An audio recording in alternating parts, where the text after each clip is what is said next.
David grasās kaut kur doties tālu, tā nav Lietuva, tā nav Igaunija. Kur tad? Kur tad? Uz kuriem David dosies? Braukšu uz Dienvidāfriku. Kad tu brauc? Rīt.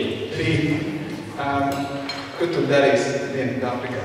Es tur bišķiņ mācīšos un bišķiņ kalpošu. Nedaudz kalpošu, bišķiņ mācīšos. Kāpēc tieši Āfrika? Tāpēc, ka Dievs ielika sirdī man Āfriku. Un viņš, tā ielika man sirdī, ka man tur ir jābrauc. Tad viņš deva man iespēju braukt, un tad es braucu. Vai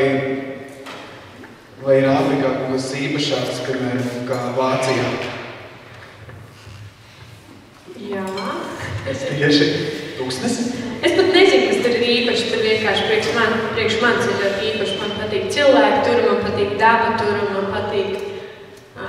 man patīk atrasties tur, kur Dievs man ir aicinājis būt. Man liekas, tāpēc tur ir daudz īpašāk priekš manis, tāpēc, ka Dievs man ir aicinājis tur būt.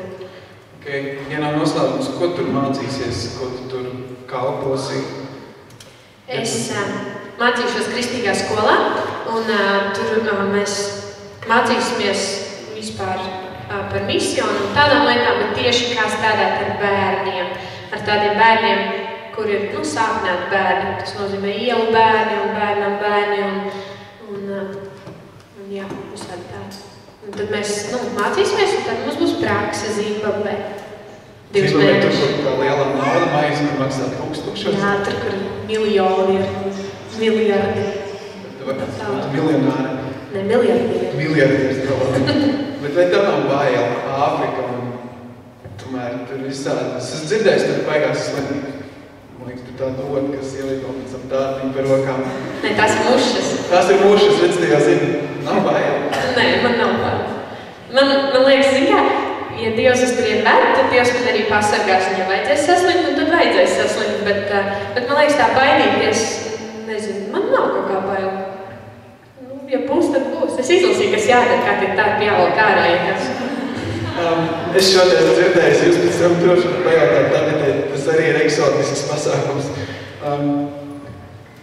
Tev ir tāda sajūta, tev ir tāda gatavības sajūta, ka es rīt gatavu, ja doties lidmašīnu? Nē, ja man nav komplet nav sakārtot. Labi. Ko saka ģimene par to? Uz cik ilgu laiku? Es vēl īsti nezinu. Mazākais ir 5,5 mēneši, un tad es vēl nezinu, tad vēl es varu pamainīt biļeti vēl pāris nedēļas uz priekšu, ja man gribās vēl ilgāk palikt. Bet apmēram 5,5 mēneši, 6 mēneši. Ko saka tā ģimene par šādu gājienu? Viņi man atbalsta. Man liekas, ka viņi baidās bišķīgi, bet tā viņi man atbalsta. Un draugi? Es nezinu, viņi priecājās. Ne? Viņi priecājās. Viņi man atbalsta. Viņi ļoti lūdz par mani daudz, un viņi man ļoti iedrošina un tā tālāk. Man liekas, viņi priecājās. Vai mēs tev varam arī kā palīdzēt, zinot, ka tu rīt jau aizbrauc? Jūs varat noteikti lūgt par mani. Man noteikti ļoti būs vajadzīgs aizlūgšanas, jo tagad man liekas, ka viss būs kārtībā, bet es zinu, ka ir tāds brīdis, kad gribas mājās un tā. Un droši vien, ka nebūs viegli, jo tā ir pilnīgi cita kultūra. Bet man liekas, ka būs baigi forši, bet man vienalga ir vajadzīgs viss aizlūgšanas, lai Dievs vienkārši sargā un lai Dievs man dod tādu pazemīgu sirdi. Ja man vajag kādam iet klāt un kaut ko teikt, lai Dievs parāda un lai es tā neturos pretī, bet lai dara to, ko Dievs man liek darīt, nevis to, ko es gribu darīt. Jā, to, ko Dievs grib, lai es daru.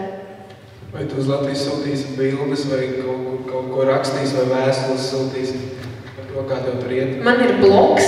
Tev ir blogs? Jā, es uztaisīju blogu. Vai tavam blogam ir arī adrese? Jā, ir. Kāda? Ui. Man liekas, ka bija Tabita, tad tāda svītriņa, tad ir Āfrika, ja? Tabita Āfrika, svītriņa Āfrika, .blogspot.com. Man liekas, ka tā bija. Ok, es domāju, tiem, kuri gribēs zināt, kā... Man draugos tiecgrāmatā ir tā adrese iekšā. Un var viņai arī uzprasīt, ka viņi droši nesūtīs linku. Un tu regulāri rakstīs par to, kā tev tur iet. Es nevaru apsolīt, ka regulāri, es mēģināšu regulāri rakstīt, bet jā. Bet es centīšos likt bildes un centīšos rakstīt, kā man iet, ko Dievs dara. Jā. Super, es nezinu, vai es spētu uz 6 mēnešiem aizbraukt uz Āfriku. Tā vienkārši prom no visiem. Es te varbūt ceļojumā, bet mācīties un tā, man tāds aicinājums laikam šobrīd nav.